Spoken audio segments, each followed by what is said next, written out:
Every user needs to log in. If invalid credentials are used, the user cannot use the app. Upon successful login, the user is taken to the main dashboard.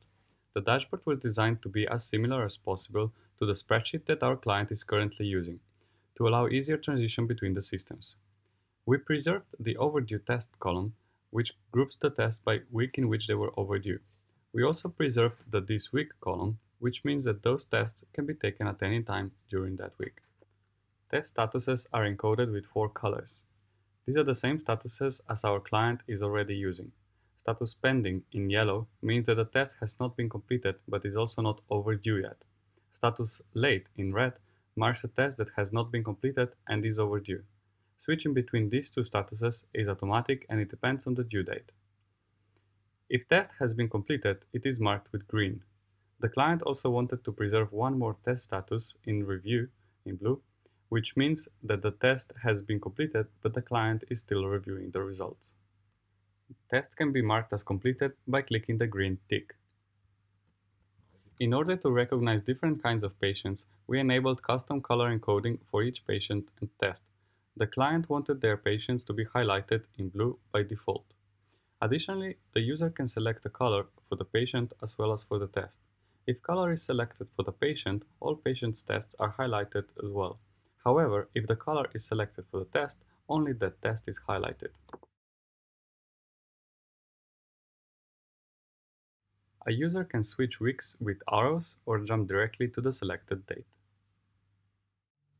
Patients page enables users to see the list of all the patients in the system. User can search patients by any parameter. A user can add new patient to the system. The user should provide at least a patient number and a patient full name. The patient number is the same as used in other hospital systems to avoid confusion. As the system is used along with other hospital systems, we are storing only the core data that is needed for this system to function, to avoid data duplication. Edit patient window is similar, however it also displays any outstanding tests that the patient might have. We are storing emails for automatic reminders purposes. In case the patient doesn't have an email of their own, a carrier can be added for them. Our client has patients all around the UK, so they also wanted to store information about the patient's hospital. The client wanted to separate the system into two major groups of patients, under 12 years old and 12 years old or older.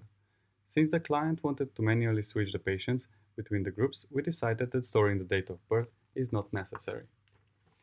As you can see, switching between the patients' groups is instant, allowing easier transition of data between the groups as compared to having two separate spreadsheets. Once a new patient is added to the system, a new test can be scheduled for them. The test can only occur once, or it can be a repetitive test.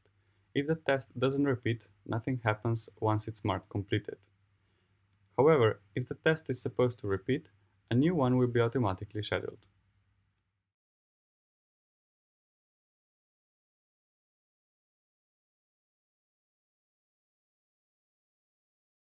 A test can also be edited. Should the user wish so, they can modify any detail about the test or unschedule the test altogether. There is a shortcut to editing the due date of the test by simply dragging it around the dashboard. Since many users will be using the app at the same time, we wanted to prevent data loss and race conditions when two users would edit the same test at the same time.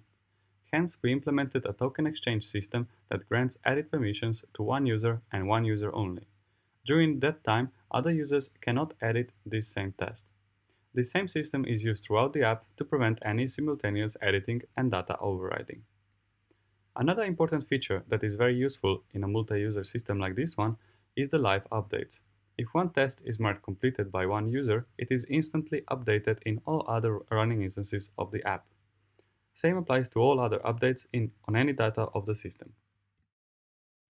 One of the main new features our client wanted was automatic or semi-automatic reminding of the patients about the tests. For the overdue tests, multiple emails can be sent at once. Since the client does not want to spam their patients, we have split the overdue tests into two columns. On the left, there are tests for which emails have already been sent at least once. For the tests on the right, no reminders have been sent yet. In case some reminders fail to be sent, the user is informed who the reminders have failed to be sent to. The user can then resend those emails, or they can decide to contact patients manually. Reminders for non-overdue tests can be sent for each test separately. To avoid spamming, the user will be notified when the last reminder for that patient was sent. We have also added some extra features that our client didn't request for explicitly. Regardless, they were very pleased with them when they saw them at our final client presentation. One such feature is report generation. The user can select the time period for which they would like to have a report for. Then the report can be downloaded. The report displays some statistical information about the current state of the system. Some users can be administrators of the system, allowing them to manage other users of the system. An administrator can add a new user and select a unique username for them. Then the administrator can edit that user and make them an administrator as well if they wish to do so. A user that is not an administrator does not have these privileges. We have also implemented an option to restore a password. The recovery password is sent to the user's email. Once the user logs in, they can change their password. One last thing we added to make the app as easily deployable as possible is an option to configure the server connection on the login screen. Hence, if the server is changed, the user is notified about the failed connection and they can reconnect. This configuration is only done once and is stored for subsequent runs.